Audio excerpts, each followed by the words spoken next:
Complex number का तीसरा class देने जा रहा हूं। और दोस्तों आज की क्लास में हम बताने वाले हैं कि एक कॉम्प्लेक्स नंबर का मॉडुलस कैसे फाइंड करते हैं, आर्गुमेंट कैसे फाइंड करते हैं और कंजुगेट कैसे फाइंड करते हैं। दोस्तों पूरी तरीके से डीपली से आपको समझाकर बताएंगे, सीधे आपकी खोपड़ी में उतर जाएगा। तो चलिए दोस्तों आज की क्लास को स्टार्ट करते हैं, आप लोग देखते रहिए। सबसे पहले हम बात करने वाले हैं modulus of a complex number, जिसको हिंदी में कहते हैं सम्मिश्र संख्या का मापांक। दोस्तों सम्मिश्र संख्या का मापांक को समझाने के पहले आपको बताया है कि कॉम्प्लेक्स नंबर क्या होता है। मैंने आपको बता रखे हैं कि कॉम्प्लेक्स नंबर दो पार्टों से मिलकर बना होता है, रियल पार्ट और इमेजिनरी पार्ट। तो चलिए दोस्तों लिखते हैं, समझते हैं और आगे बढ़ते हैं। यहां पर देखिए कॉम्प्लेक्स नंबर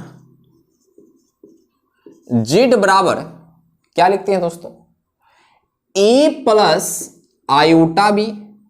देखिए सम्मिश्र संख्या दो पार्टों से मिलकर बना होता है, एक रियल पार्ट होता है और दूसरा इमेजिनरी पार्ट होता है। रियल पार्ट किसको बोलते हैं, जिसमें आयोटा ना लगा हो।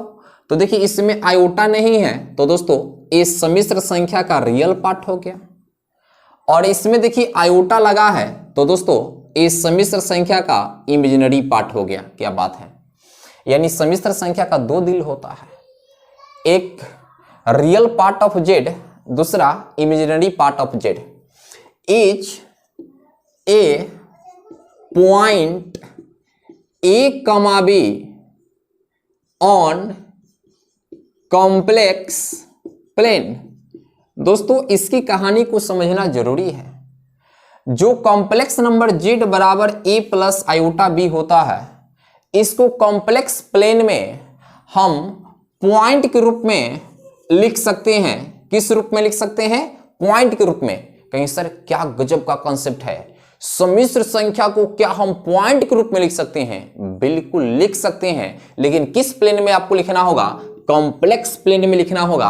अब आपके दिमाग पर एक बात आई होगी कि कॉम्प्लेक्स प्लेन क्या होता है, आई है ना जी। तो आपको बता रहे कॉम्प्लेक्स प्लेन क्या होता है। पहले देखिए यहां पर आप देखिए, आपको पहले से पता है कि एक्स एक्सिस होता है, ए वाई एक्सिस होता है। कहीं जी सर बचपन से पढ़ते आए हैं, इतना एक्स एक्सिस वाई एक्सिस को मैंने खींच चुके हैं कि सपनों में भी आकर तबाह करता है। क्या बात है भाई, कॉम्प्लेक्स प्लेन में जो एक्स एक्सिस होता है इसको रियल एक्सिस बोला जाता है। जी हां, इसको हम रियल एक्सिस बोलते हैं। क्या बात है। और यहां पर जो वाई एक्सिस होता है कॉम्प्लेक्स प्लेन में, इसको इमेजिनरी एक्सिस बोलते हैं, इमेजिनरी एक्सिस बोलते हैं। क्या बात है। अब दोस्तों ये बन गया कॉम्प्लेक्स प्लेन, और इस प्लेन में कॉम्प्लेक्स नंबर को हम पॉइंट के रूप में लिख सकते हैं, पॉइंट के रूप में ट्वीट कर सकते हैं। आप देखते रहिए।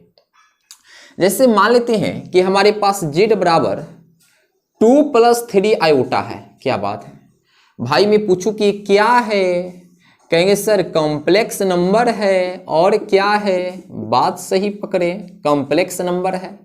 मैं पूछूं कि इसको आप पॉइंट के रूप में लिखिए, भाई समझना पड़ेगा।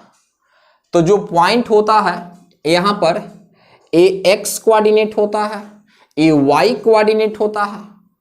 तो यहां पर समझिए, यानी एक्स कोऑर्डिनेट सम्मिश्र संख्या का रियल पार्ट बनेगा, तो यहां पर 2 देना पड़ेगा।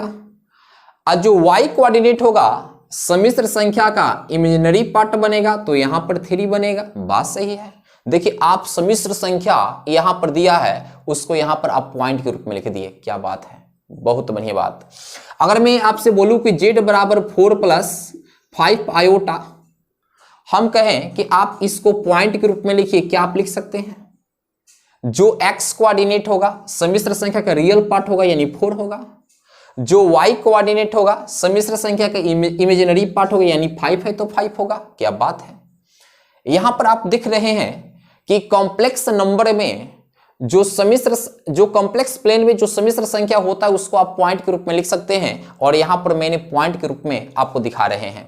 और समझिएगा, मान लीजिए जेड बराबर दिया है 3 + 2 आयोटा, और हम कहें कि इसको पॉइंट के रूप में लिखिए, तो कैसे लिखेंगे भाई? आराम से बता सकते हैं।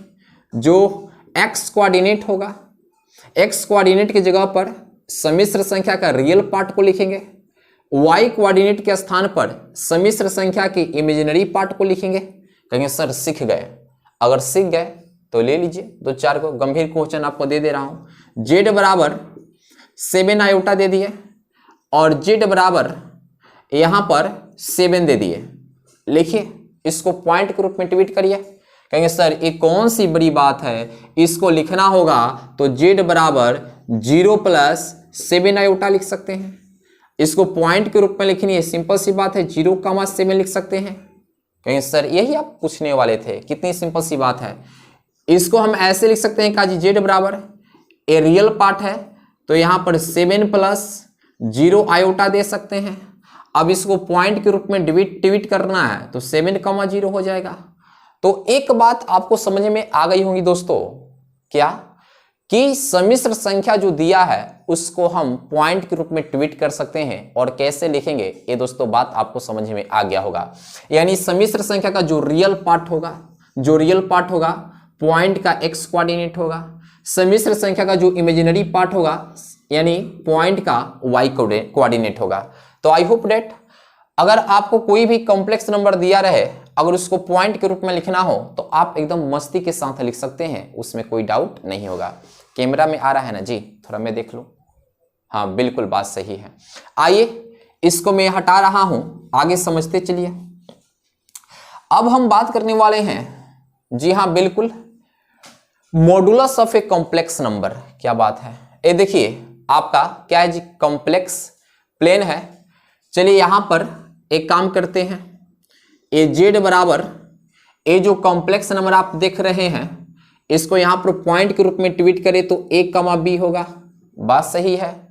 और इसको हम मूल बिंदु से क्या करेंगे, जोड़ेंगे। मूल बिंदु से क्या करेंगे, जोड़ेंगे। मूल बिंदु क्या होता है जी, 0,0 होता है, 0,0 होता है। और यहां पर ये देखिए पॉइंट क्या हो गया, a, b हो गया। अब देखिए हमें कॉम्प्लेक्स नंबर के मॉडुलस को समझना है, तो भाई कैसे डिफाइन करेंगे, यानी distance of z from origin, यानी distance of z from origin, यानी मूल बिंदु से जेड की बीच की जो दूरी होता है, यानी उसी को हम क्या बोलते हैं, सम्मिश्र संख्या का मापांक बोलते हैं। और सम्मिश्र संख्या के मापांक को यानी मॉड जेड से लिखते हैं। किससे लिखते हैं, मॉड जेड से लिखते हैं। ये सम्मिश्र संख्या का मापांक हो गया, और इसी के बराबर इस चीज को मैं लिख सकता हूं, distance of z from origin. क्या बात है, मतलब इसको हिंदी में लिख दूं तो आपको समझने में काफी हेल्प होगा। यानी मूल बिंदु से जेड की दूरी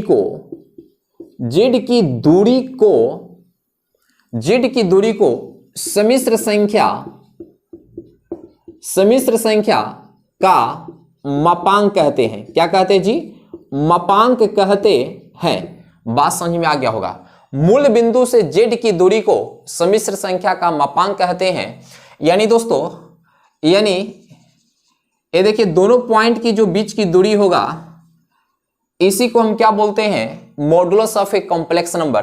तो भाई एक पॉइंट यहां पर दिया है और एक पॉइंट यह है, तो दोनों पॉइंट के बीच की दूरी निकालना होगा तो आराम से निकाल सकते हैं।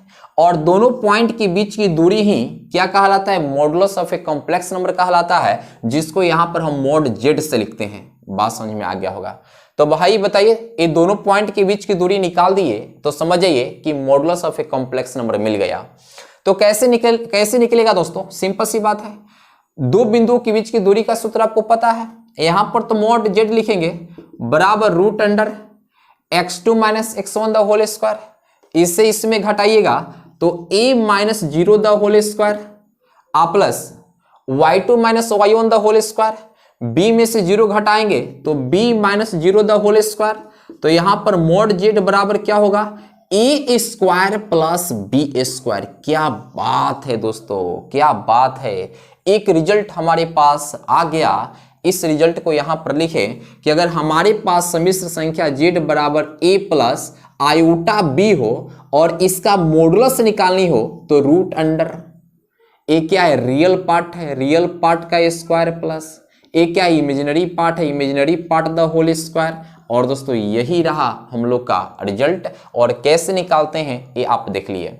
अब इस पर एक दो बेसिक क्वेश्चन आपको बताएंगे तो और मजा आएगा, ठीक है। तो आप देखते रहिए, वीडियो पर लास्ट तक बने रहिए, आपको बहुत कुछ सीखने को मिलेगा।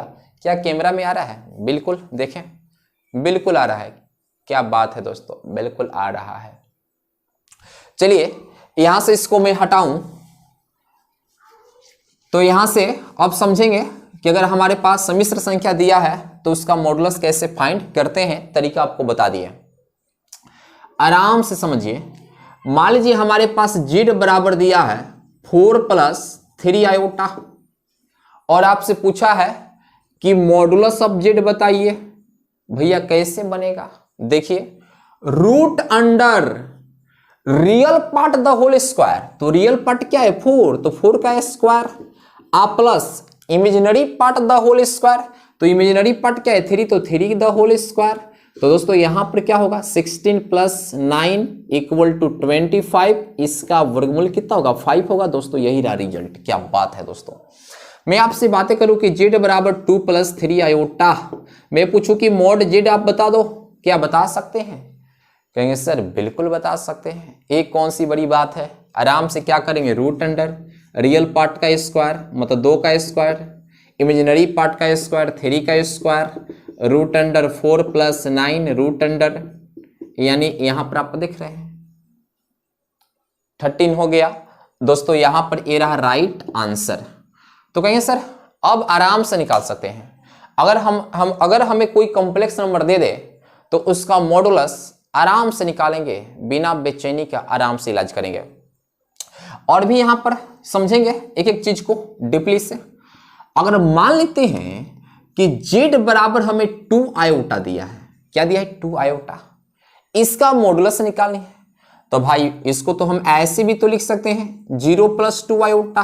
कहेंगे सर पुरानी बात याद आ गई, अब निकाल लेंगे, मॉडुलस इसका निकाल लेंगे।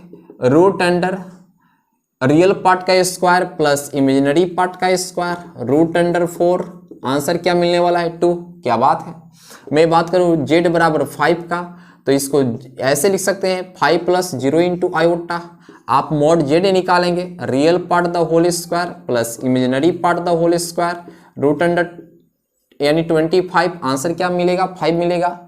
तो आई होप डेट ये बातें आपके दिमाग में पूरी तरीके से सट गया होगा, और दोस्तों इसको सटाकर ही रखिए। तो आप ये बात सीख गए कि मॉडुलस ऑफ कॉम्प्लेक्स नंबर क्या होता है, डिफाइन भी किए, और इसको ग्राफली यानी इसको मैंने फिगर से भी आपको बता दिए। आइए इसके आगे को समझते हैं अगला कॉन्सेप्ट।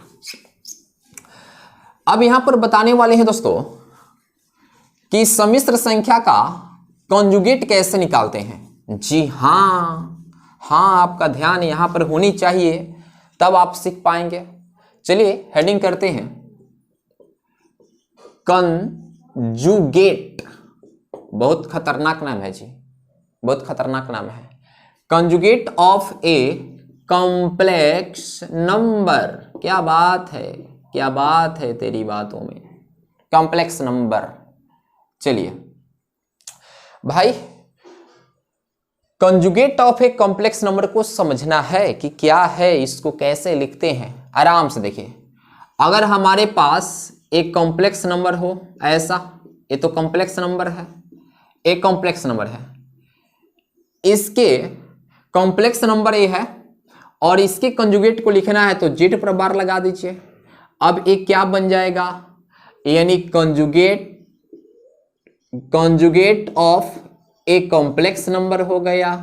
कहेंगे सर ऐसे लिखते हैं, जी हाँ बिल्कुल ऐसे लिखते हैं।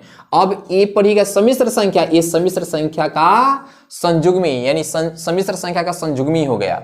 मतलब कंजुगेट को हिंदी में हम बोलते हैं संयुग्मी।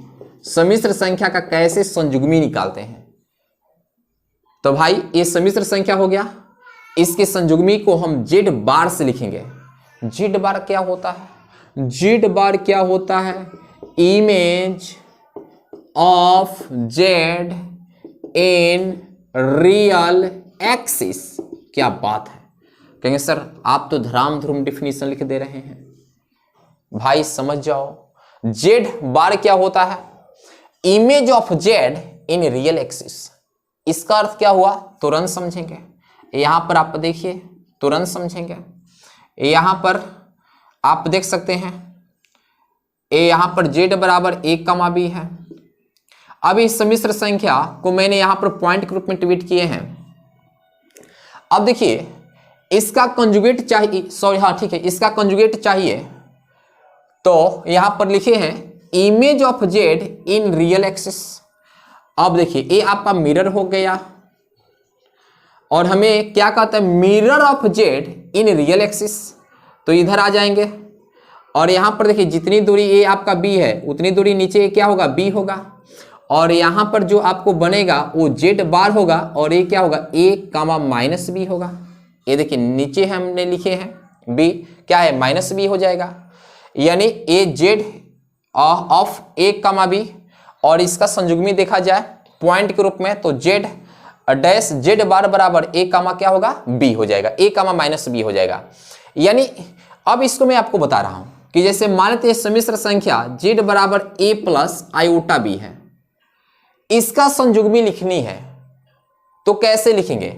जेड बार देंगे और यहां पर a और देखिए -i देंगे। क्या देंगे? -i देंगे। जैसे मान लो कि इसको अब आपको सम्मिश्र संख्या के रूप में लिखना है तो क्या करिए? जेड बार बराबर a, यहां इसके आगे माइनस है, -i हो जाएगा। एक और तरीका है, टेक्निकल तरीका। भाई i की जगह पर, आयोटा के जगह पर आप -i रख लीजिए, आपका आ जाएगा संयुग में। जैसे मान लेते हैं जेड बराबर a + i लिखे थे, जेड बार लिखनी है तो a + i के जगह पर -i ले लीजिए i × b। तो यहां पर जेड बार बराबर क्या होगा? a ± -i हो जाएगा। कहेंगे सर बहुत बड़ा रिजल्ट मिला। आज के बाद हम भूल नहीं सकते हैं कि सम्मिश्र संख्या का संयुग्मी कैसे निकालते हैं। मतलब i बराबर आप इसके बदले -i ले लीजिए, काम तमाम हो जाएगा। चलिए कुछ क्वेश्चंस करेंगे, इस पे कुछ क्वेश्चंस करेंगे। यहां से इसको हटाते हैं, देखते रहिए, आराम से देखते रहिए। जैसे मैं बात करूं कि जेड बराबर a -i है, अब इसका संयुग्मी चाहिए तो a- आपको बताए हैं आयोटा के जगह पर आपको लेना है -i, तो a -i के जगह पर क्या लेना है? -i × b। तो जेड बार बराबर क्या होगा? a -+ i b हो जाएगा। सर क्या बात है, एकदम बिल्कुल। जब भी हमें संयुग्मी निकालनी है तो आयोटा के जगह पर आप -i को रख दीजिए, उस सम्मिश्र संख्या का संयुग्मी निकल जाएगा। तो बताओ दोस्तों यहां तक क्या हालचाल है? यहां तक एकदम मस्ती में हो सब ना? तो अब कुछ क्वेश्चंस करते हैं। पहला क्वेश्चन जेड बराबर 5 + 3i। दूसरा क्वेश्चन जेड बराबर 5 - 3i। 3 नंबर क्वेश्चन जेड बराबर 6 और चौथा नंबर क्वेश्चन जेड बराबर 2i।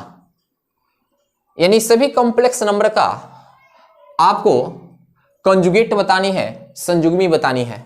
भाई इसका संयुग्मी निकालनी है तो जेड बार बराबर 5 + 3i के जगह पर -i रख लीजिए।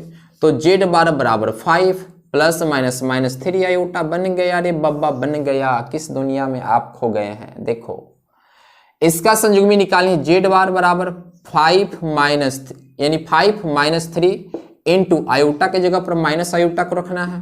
तो 5 - +3i हो गया। क्या बात है, देखिए अब सर ये बड़ा खतरनाक दिखाई दे रहा है, इसका संयुग्मी कैसे निकालेंगे? कैसे निकालेंगे? रे भाई देखो, सॉरी भाई मतलब प्यार से बोले, जेड बराबर इसको हम 6 प्लस 0 आयोटा लिख सकते हैं क्या? कहीं सर अब के समझ में आया कि दाल में कुछ काला था लेकिन काला नहीं रहेगा, समझ में आ गया। अब इसका संयुग्मी निकालनी है तो 0 प्लस यानी 6 प्लस 0 इंटू माइनस आयोटा, तो जेड बराबर 6 माइनस 0 इंटू आयोटा। अरे यार इसका कोई वैल्यू है क्या? कुछ नहीं वैल्यू है। जेड बराबर क्या होगा आपका 6 हो जाएगा। क्या बात है, मतलब रियल पार्ट सम्मिश्र संख्या के रियल पार्ट का संयुग्मी वही रियल पार्ट होता है, उसमें नो चेंज। यहां पर क्या होगा? नो चेंज, ये कभी चेंज होने वाला नहीं है। अगर जेड बराबर 7 है, अगर मैं पूछूं कि जेड बार बराबर बताइए तो 7 होगा। क्या बात है, लेकिन ये सिर्फ अगर रियल पार्ट दिया रहे तब, इसके साथ ऐसा नहीं होगा, नहीं तो बेचारा तरफ तरफ कर मरने लगेगा। इसको अगर मैं लिखूं तो 0 प्लस 2 आयोटा लिख सकते हैं क्या? कहेंगे सर बिल्कुल लिख सकते हैं। मैं पूछूं कि जेड बार बराबर बताओ, कहेंगे सर 0 प्लस 2 आयोटा के जगह पर माइनस आयोटा रख लेंगे, तो जेड बराबर क्या होगा? -2 आयोटा। हा हा हा हा, देखिए क्या मिल गया आपको, देखिए क्या आपको मिल गया। आई होप दोस्तों आपको 2 टॉपिक क्लियर हो गया होगा कि सम्मिश्र संख्या का मापांक कैसे निकालते हैं और सम्मिश्र संख्या का संयुग्मी कैसे निकालते हैं। आइए अब आर्गुमेंट को बताना हम शुरू करते हैं। आइए समझने वाले हैं अब कि आर्गुमेंट कैसे निकाला जाता है। जी हां, समझते चलिए। अब हम आपको बताने वाले आर्गुमेंट ऑफ एक कॉम्प्लेक्स नंबर। आइए हमने कॉम्प्लेक्स प्लेन लेना है। क्या लेना है भैया? कॉम्प्लेक्स प्लेन लेना है। ए आपका रियल एक्सिस हो जाएगा, बिल्कुल। ए आपका इमेजिनरी एक्सिस हो जाएगा, बिल्कुल। बात समझते हैं ना जी? यहां पर मैंने सम्मिश्र संख्या को नोट कर दिए पॉइंट के रूप में 1, b, इसको यहां से जोड़ दिए, ए मूल बिंदु 0, 0। अब हमें समझना है कि आर्गुमेंट क्या होता है। आर्गुमेंट को हिंदी में लिख दूं, कोणांक होता है। सम्मिश्र संख्या का कोणांक कैसे निकालते हैं, ये बड़ा जटिल होता है दोस्तों। ये जो रेखा है, इस रेखा का नाम कुछ बोल दूं तो x अक्ष के धनात्मक दिशा से जितना एंगल बनाता है, इसी एंगल को मैं बोलते हैं आर्गुमेंट, यानी सम्मिश्र संख्या का कोणांक। और यहां पर क्या होगा? थीटा। देखिए सम्मिश्र संख्या के कोणांक को लिखना है तो जेड के पहले ए आर जी लगा देंगे। अब इसको में पढ़ेंगे, हम लोग इस चीज को पढ़ेंगे सम्मिश्र संख्या का कोणांक। क्या पढ़ेंगे? सम्मिश्र संख्या का कोणांक। इसको क्या पढ़ेंगे जी? सम्मिश्र संख्या का कोणांक। तो सम्मिश्र संख्या का कोणांक बेसिकली कुछ नहीं होता, एंगल होता है। ये जो रेखा है एक्स अक्ष के धनात्मक दिशा से जितना एंगल बनाएगा, वो जो एंगल होगा वो सम्मिश्र संख्या का क्या कहलाता है? कोणांक कहलाता है। अब देखिए जो पॉइंट होगा वो किसी भी प्लेन में हो सकता है, इसमें हो सकता है, इसमें हो सकता है, इसमें हो सकता है, इसमें हो सकता है, किसी भी चतुर्थांश में हो सकता है। तो फिर हमें समझना पड़ेगा कि किसके लिए एंगल क्या होगा, इस बात को समझना जरूरी है। तो बेसिकली अभी एक मैं बात बता दूं कि अगर हमारे पास सम्मिश्र संख्या जेड है और इसको मॉडुलस के रूप में लिखना है तो हम क्या लिखेंगे? मॉड जेड लिखेंगे।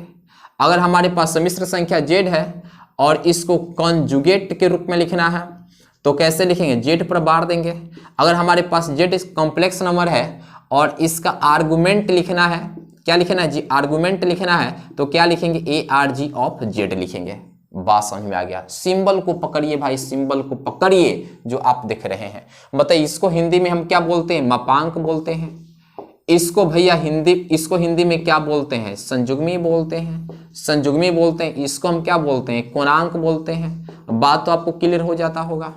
आइए अब निकालना हम शुरू करते हैं कि हम कैसे कोणांक को फाइंड करेंगे, ये चीज को बताना हम शुरू कर रहे हैं। देखिए पॉइंट किसी भी चतुर्थांश में हो सकता है, तो कैसे हम आर्गुमेंट ऑफ जेड निकालेंगे इस बात को समझिए। देखिए स्टेप 1 बताऊं स्टेप 1 क्या है? सबसे पहले tan थीटा निकाल लीजिए। तो tan थीटा के लिए मॉड b/a निकालना होगा।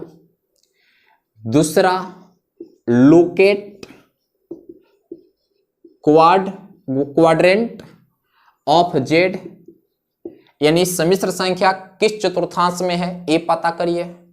यहां पर एक बात समझिए, if Z lies in first quadrant, तो इसके लिए आर्गुमेंट ऑफ जेड बराबर थीटा ही हो जाएगा, जो ए एंगल होगा वही एंगल थीटा हो जाएगा।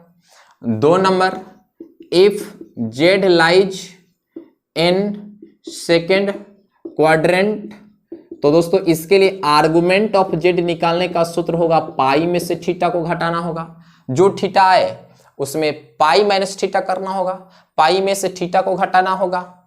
और यहां पर आप देखिए, if Z lies in third quadrant, तो दोस्तों इसके लिए आर्गुमेंट ऑफ जेड निकालने के लिए थीटा में से पाई को घटाइएगा।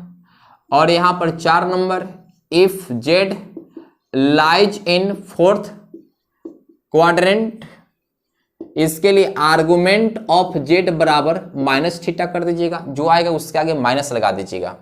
और एक बात मैं बताऊंगा कि जो आर्गुमेंट ऑफ जेड होता है इसका प्रिंसिपल वैल्यू क्या होगा, तो माइनस पाई से बड़ा और छोटा या बराबर होगा पाई से। इसकी मैं बात करूं डिग्री में तो माइनस 180 डिग्री, और इसकी मैं बात करूं तो ये क्या होगा 180 डिग्री, मतलब माइनस 180 डिग्री से 180 डिग्री के बीच होता है, जिसमें इसको शामिल नहीं करना है, लेकिन ये शामिल और इससे छोटा हो सकता है। ये बात आपने सीख गए होंगे। अब देखिए प्रॉब्लम बताएंगे तभी क्लियर होगा कि हम यानी सम्मिश्र संख्या का कोणांक कैसे निकालते हैं, और ये तो स्टेप बताएं। अब चलिए इस पर कुछ क्वेश्चंस करते हैं, यहाँ पर देखते रहिए, बड़ी कमाल के क्वेश्चन आपको बताएंगे दोस्तों, बहुत कमाल के। यहां पर देखिए, जैसे हमारे पास एक क्वेश्चन है जेड बराबर -1 इंटू माइनस आयोटा। अब इसका आपको निकालना है आर्गुमेंट ऑफ जेड। क्या निकालनी है? आर्गुमेंट ऑफ जेड बराबर व्हाट? क्या सवाल है दोस्तों? कैमरा में आ रहा है ना जी? कैमरा में आ रहा है ना? बिल्कुल आ रहा है। अब एक बात बताइए, ए आपका ए में बोलूं तो ए -1 हो जाएगा, बी क्या होगा, इसके आगे गुणांक तो -1 होगा। टेन थीटा निकाल लो, टेन थीटा बराबर क्या होगा बी बटा ए, यानी यहां पर देखिए -1/-1, ए तो सिर्फ 1 देगा, मतलब यहां पर ऐसे घेरेंगे नहीं। टेन थीटा इक्वल टू क्या हो गया 1। आप देखिए टेन थीटा बराबर कितना का, टेन 45 डिग्री होगा, या 10 π/4 लिख सकते हो अगर रेडियन में लिखेंगे तो, इसलिए थीटा इक्वल टू कितना होगा π/4। क्या बात है, क्या ए आर्गुमेंट ऑफ जेड होगा या नहीं? तो इसको पता करेंगे, पहले चेक करेंगे कि अगर इसको पॉइंट के रूप में ट्वीट करें तो किस चतुर्थांश में जाएगा, तो -1, दोस्तों तृतीय चतुर्थांश में जाएगा। किस में जाएगा? तृतीय। आपको पता है ना जी, पढ़े होंगे। ए तृतीय चतुर्थांश में, -1, तृतीय चतुर्थांश में, तृतीय चतुर्थांश यानी थर्ड क्वाड्रेंट में है, थर्ड क्वाड्रेंट में है। तो दोस्तों थर्ड क्वाड्रेंट के लिए आर्गुमेंट ऑफ जेड कैसे निकालेंगे? इसलिए आर्गुमेंट ऑफ जेड निकालने का सूत्र क्या होगा, थीटा माइनस पाई, मतलब π/4, अब माइनस पाई लघुत्तम हो जाएगा 4, पाई -4 पाई। दोस्तों आंसर क्या होगा -3 π/4, और दोस्तों यही रहा राइट आंसर। कहेंगे सर अब तो हम लोग गर्दा उड़ा सकते हैं, गर्दा उड़ा सकते हैं, आराम से निकाल सकते हैं। तो एक और क्वेश्चन कर ले क्या? एक और क्वेश्चन कर ले क्या? चलिए करते हैं, क्या दिक्कत है, करते हैं एक और क्वेश्चंस। एकदम छोटा छोटा तरीके से आपको बता दे रहा हूं। जेड बराबर -1 -√3 आयोटा, इसका आपको बताना है आर्गुमेंट ऑफ जेड क्या होगा, कैसे निकालेंगे सर? ए बराबर में पूछूं -1, बी बराबर पूछूं -√3। पहले स्टेप क्या होगा टेन थीटा, बी बटा ए, बताओ √3, √3 बटा √, नहीं सॉरी बटा में -1, ए से कैंसिल, ए √3 हो जाएगा। Tan theta equal to tan कितना का मान, टेन 60 डिग्री का मान, मतलब 10 π/3, इसलिए थीटा आपको क्या मिलेगा π/3। क्या दोस्तों ए आपका आर्गुमेंट ऑफ जेड होगा? बिल्कुल नहीं, क्योंकि इसको अगर पॉइंट के रूप में लिखेंगे तो फिर ए तृतीय चतुर्थांश में जाएगा, यानी थर्ड क्वाड्रेंट में आएगा। दोस्तों थर्ड क्वाड्रेंट के लिए आर्गुमेंट ऑफ जेड कैसे निकालेंगे?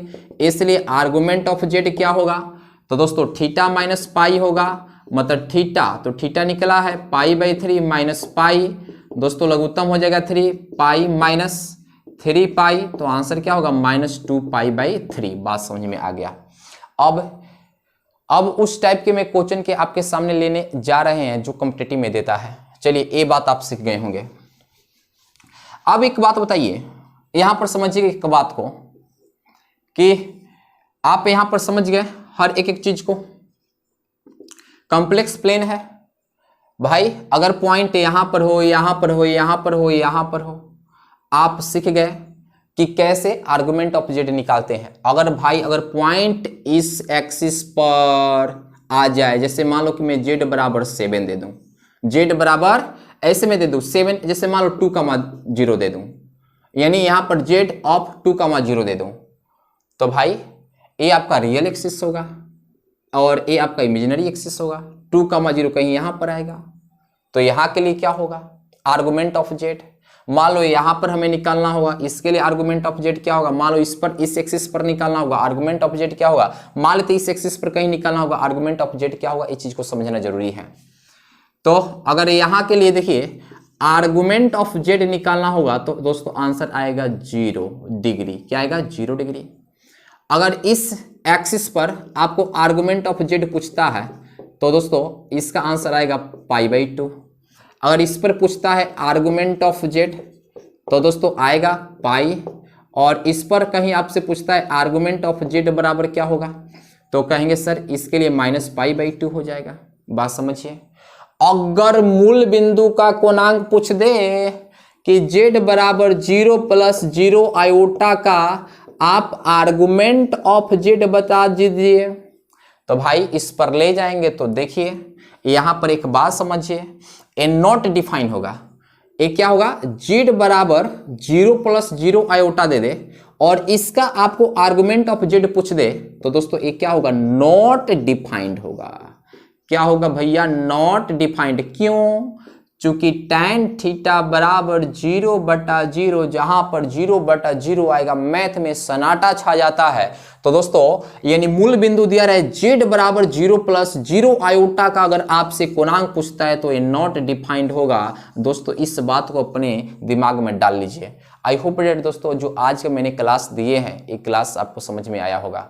अगर दोस्तों ये क्लास आपको समझ में आया है तो आप कमेंट्स में जरूर बताइए कि आपको ये क्लास कैसा लगा। अगर चैनल पर नए हैं तो चैनल को भी सब्सक्राइब कर लीजिएगा।